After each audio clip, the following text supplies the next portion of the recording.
is Maria Chait. I'm a reader in Auditory Cognitive Neuroscience at the UCL Ear Institute.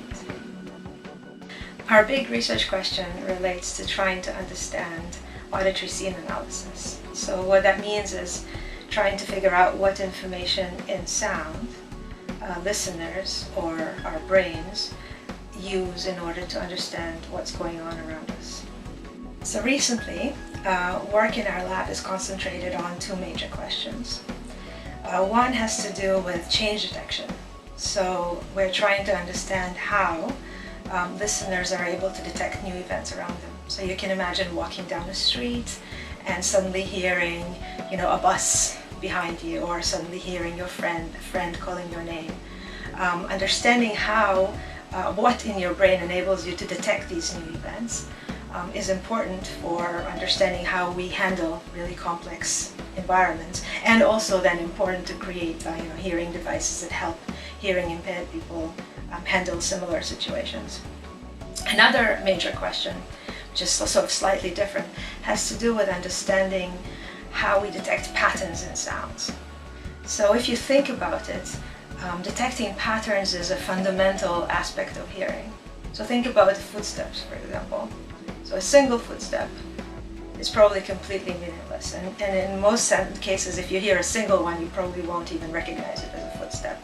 But if I play you a sequence of footsteps, automatically, so without even sort of, paying attention or exerting any effort, you'd be able to first recognize it as footsteps, and B, learn quite a lot about what's going on just from the pattern. So how quickly somebody is walking, where they're going to, maybe something about their weight or the way they walk or the surface that they're walking on. And you do this by integrating these events across time. So a lot of work in my lab recently has concentrated on trying to understand how this happens. So how do you detect these patterns? How do you represent not a single event, but a string of events across time? So to try to understand these processes, we use a variety of different techniques. So a lot of the work involves what is called psychophysics. That means just designing sounds that contain these characteristics that we want to study, and then having people listen to them and perform some kind of task on these sounds that enables us to, from looking at their behavior, sort of understand how little changes that we introduce and whatever sounds we design affect their performance. So whether your brain cares about a certain feature or doesn't. We also use a lot of brain imaging. Brain imaging enables us to understand how your brain processes these sounds, and often we do it in the sense that we use naive listeners. We don't tell them what it is that we want them to do. We're just trying to understand whether their brains care about certain sounds, whether they respond differently to one sound versus another sound. And if they do, then that would suggest that something about the difference is important to you. And if they don't, then that would suggest that maybe there is a physical difference between the sounds, but you perceptually don't care.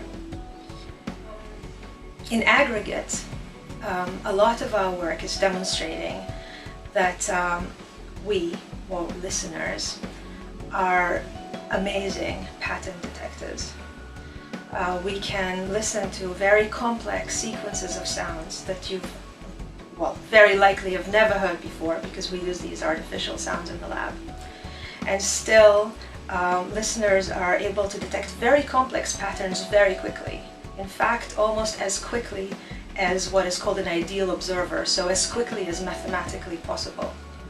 And this is done without explicit effort, so we can see that your brain detects these patterns even if you're doing some kind of other unrelated task. And this, in turn, sort of all of these findings suggest to us that the auditory system is a kind of alarm system, or a kind of an early warning system that sort of scans the environment automatically, even while you are engaged in another task. And then if there's any events that are potentially behaviorally relevant, like changes in the environment, or the emergence of some kind of potentially relevant pattern, then that sort of is brought automatically to your attention, so you can then decide whether you want to really attend to it or not.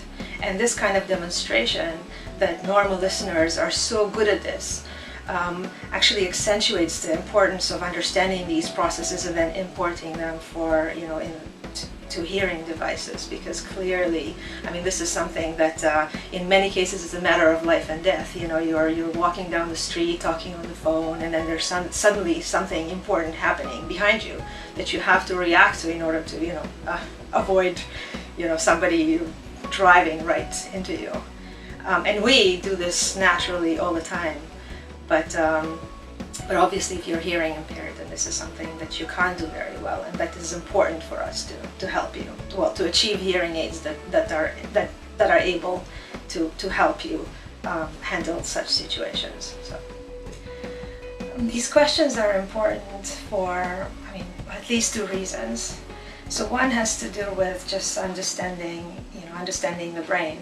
So hearing is a sense that's much less researched than the visual system, for example.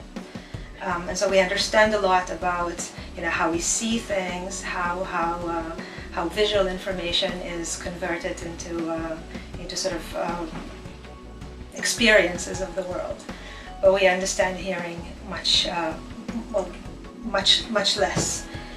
And the other reason is that because we don't understand hearing, so because we don't understand how the normal brain processes sound, we're also not so great at making hearing aids that work well.